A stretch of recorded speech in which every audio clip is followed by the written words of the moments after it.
Sahabat Liputan6.com, welcome back to News Flash Sport bersama saya Melinda Indrasari. Hari ini kembali lagi kita akan mengulik 3 berita hangat dari dunia olahraga selama 24 jam terakhir. So without any further ado, let's get into it. Berita pertama dibuka dengan hasil babak perempat final Piala Asia U17 antara Timnas Indonesia U17 melawan Korea Utara. Skuad racikan Nova Arianto gagal melaju ke semifinal antara didepak oleh lawannya di King Abdullah Sports City Hall Stadium pada Senin malam waktu Indonesia Barat. Timnas Indonesia U17 KO 6 gol tanpa balas di tangan Korea Utara sehingga harus angkat koper lebih dulu dari turnamen. Kendati demikian, Evandra Florasta dan kawan-kawan sudah mengantongi tiket Piala Dunia U17 yang bakal digelar di Qatar pada November mendatang. Dari Timnas Indonesia kita bergeser ke Manchester United. Setan Merah resmi mengukir musim terburuk mereka sepanjang sejarah Premier League usai dibantai Newcastle United akhir pekan lalu.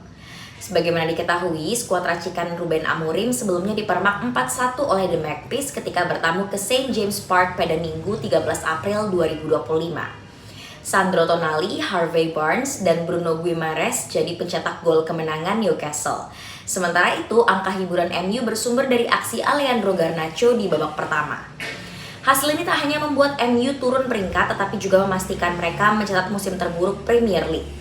Pasalnya, meski menang sampai penghujung kampanye, MU cuma bisa mengumpulkan maksimal 56 poin. Last but not least, di berita terakhir ada pembalap Aprilia Racing Jorge Martin yang belum lama ini comeback setelah absen akibat cedera di seri-seri awal, tetapi kembali harus menepi dari lintasan.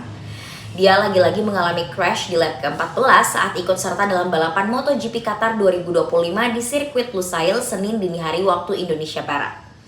Sebelumnya, Jorge Martin juga mengalami rangkaian cedera serius pada Februari akibat kecelakaan saat tes pramusim di Malaysia serta latihan supermoto di Spanyol.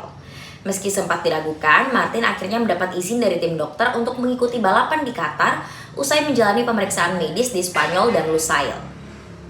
Namun dengan cedera yang kembali dialami saat ini, kiprah Martin untuk mempertahankan status juara bertahannya menjadi terganggu.